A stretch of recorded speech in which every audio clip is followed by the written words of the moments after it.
So yeah, I mean, this is part 5. Don't want to lose count. Part 5 of the story of my life. So going back to what I was saying, yeah, so my dad was stalking me, and I didn't realize there was a dispute going on between my grandparents and my mom, where basically she wanted me to come live in the UK. Um, I didn't know how serious it was until recently. Basically, she was putting a lot of pressure on my grandparents to convince me to come live in the UK. And they knew I didn't want to, but my grandparents sat me down and said, you know, your mom is not well. She doesn't have anyone over there, and she needs you to go live in London with her to help take care of her. And my grandmother said it will be good for you as well because you know your dad is just turning up at our house unannounced and causing a lot of stress. And if you move over there, you won't have to deal with that. You can go on as normal. And obviously, I was quite close with my grandparents. Like, I always spent a lot of time with them, especially my granddad. We'll sit in the room most of the time. We're watching my wife and kids and laughing and joking. And the day my cousin graduated, we realized um, my granddad would be going to the toilet quite frequently. Like he'll come out the toilet and then the next 5 minutes he's back in the toilet. So we thought, okay, maybe he had the runs or something like that. But it wasn't the runs. Um, he did express to my grandmother that he's struggling to urinate. And so this was the start of something that to this day I can't believe it happened. Um, Obviously, you know, African people, we always think that we have home remedies and things like that. So my uncle said to him, oh, you know, sometimes it's the kind of wine you drink, because my granddad drinks. And he was like, oh, there was one wine that I drink and, you know, kind of disturbed me, kind of weird and stuff like that. So my uncle's like, don't worry about it. Just drink plenty of water. You should be fine. And so we bought like a crate of 24 waters. And we had him just continuously drinking water, drinking water. And he'll go to the toilet and he said it's just a little bit will come out and then that's it. And then he'll come sit down and he'll get back up. A little bit will come out and then he'll go sit down. So we weren't too concerned about it. But what started to concern us is that the more water he was drinking, it's like his belly was bloated. You can see it's like he blew up like a balloon kind of. And then we started to get worried. And so he had to go to the doctors and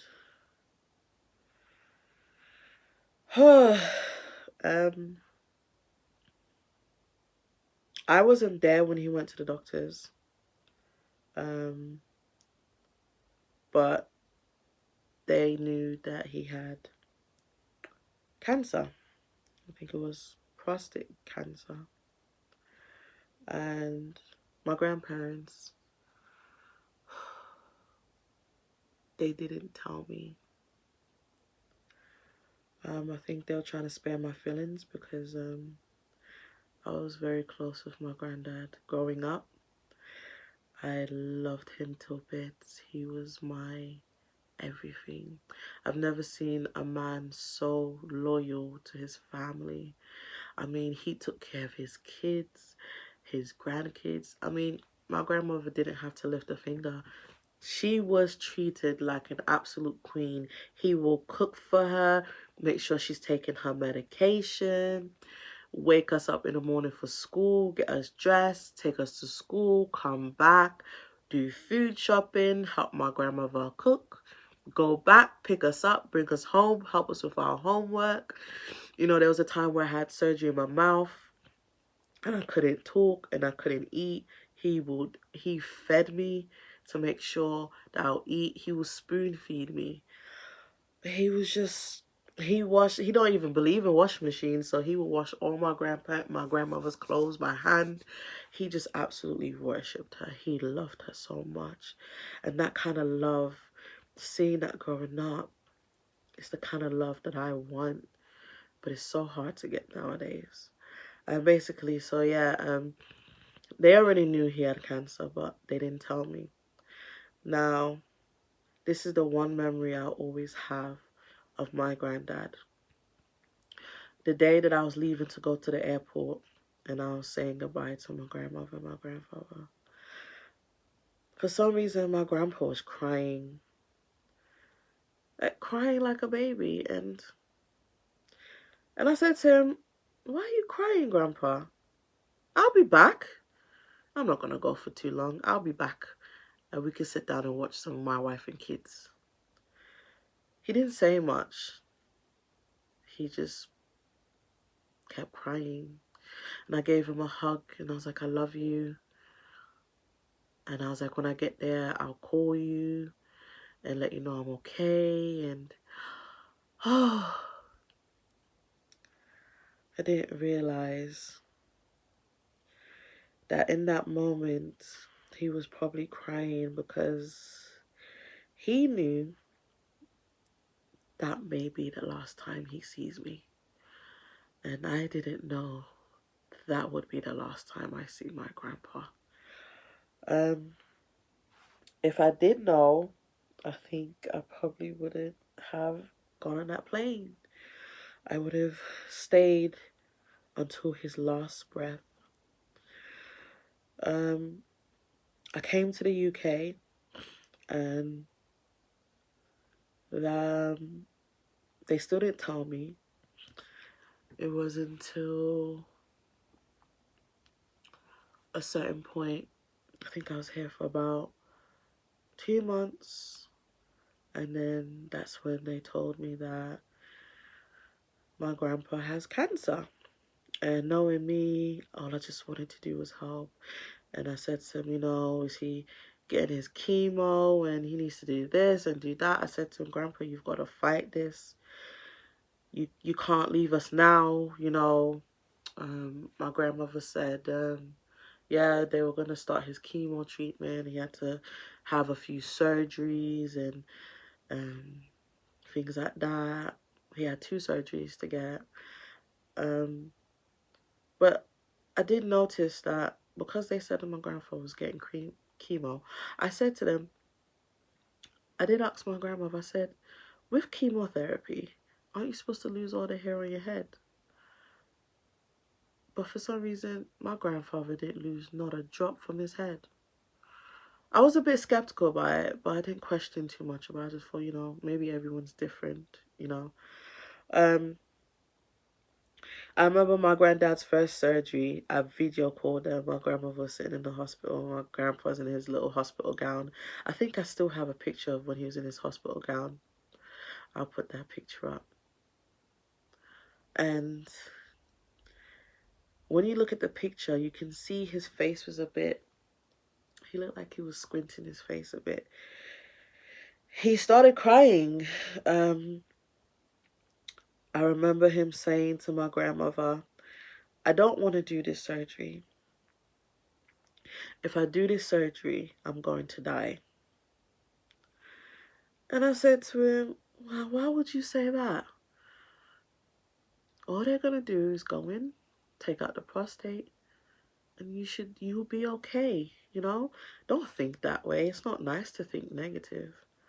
I said to him, "No, Grandpa, you're going to be okay." And he started crying.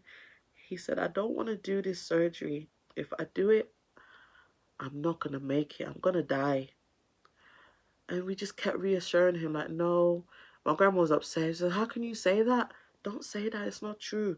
They're going to take very good care of you." And after that first surgery, I didn't see my grandpa again. After surgery 1, he never spoke again. He just lay there. After the second surgery,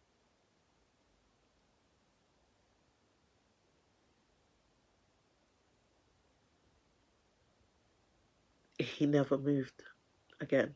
It was like he was in a coma. and never spoke again.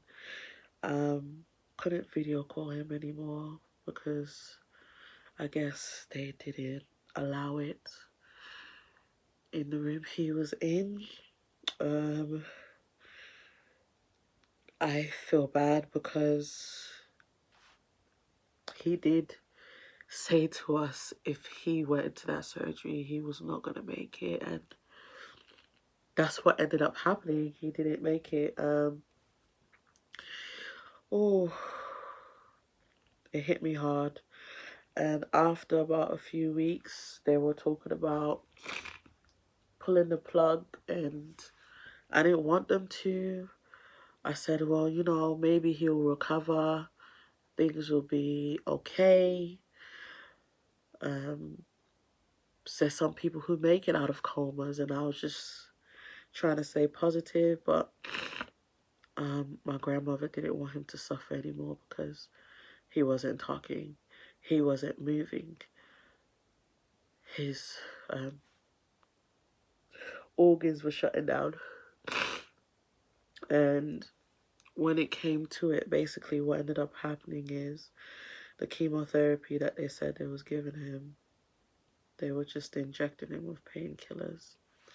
And then the prostate that they were supposed to go in there and take out was never taken out. I don't know what that doctor did when he went in there, but the prostate was never taken out. When they actually went and I think, was it the autopsy or something, basically he still had his prostate there and it was enlarged, and the cancer spread to his stomach and other places, his colon, and he was dead before we knew it. They had to pull the plug, and as my family described it, normally when you pull the plug, if the person's still got some kind of life in there, you see they'll fight and they'll shake and things before they finally do pass away. With my granddad, as they unplugged him, he didn't move at all, not a shake, not nothing. He was already gone.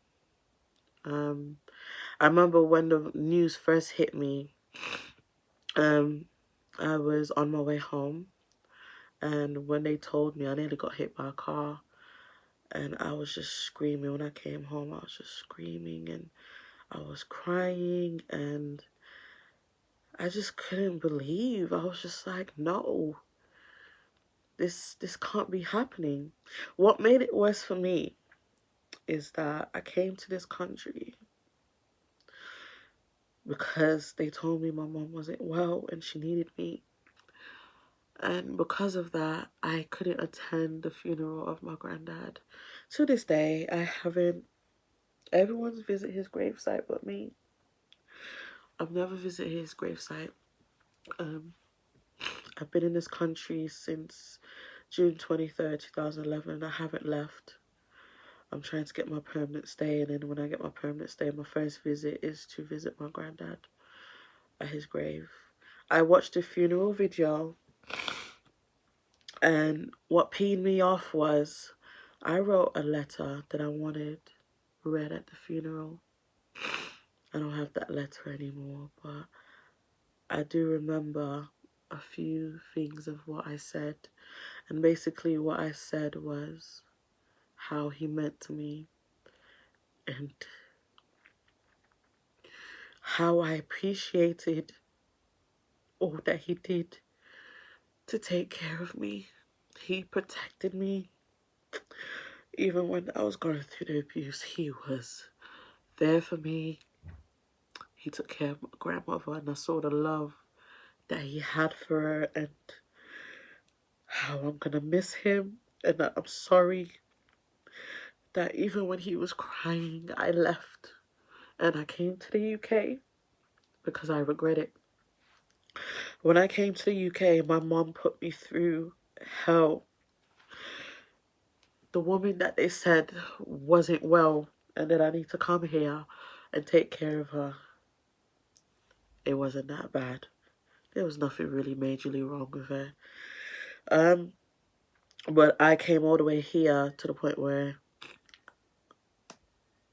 I didn't even get to go to his funeral. And what ended up happening was this letter that I wrote, I gave it to my mom to give to my auntie. And for some reason, she pretended, and this is the auntie that just spent years abusing me, she pretended like she never received it. Because I think she pretended, because I know damn well my mom sent off what we wrote for Grandpa's funeral. And she was in charge of everything. She just wanted to be in charge of everything. And so my letter was never read at the funeral. So when I do visit my granddad again, I plan to write a new letter that I can go and say to him about what I really wanted to say that day. Watching his funeral, I couldn't finish the funeral. I was just in so much tears just watching my grandmother sit in the car as they put him into the ground. To this day, I still can't believe he's gone. When my grandpa died, my family tore apart. It became worse in my family. When I came to this country, I had a lot of problems with my mum, where the police had to get involved. My mum is very manipulative, and she treated me like she didn't care about me. There are times when my granddad was alive and she'll keep calling them. Oh, I told Delphin to do this and she won't do it. She's not listening to me. She's not doing this. She's not doing that. Oh, and I began to rebel, started doing things. She didn't like it. And then when I was 19, I became pregnant with my daughter. My mom didn't like it.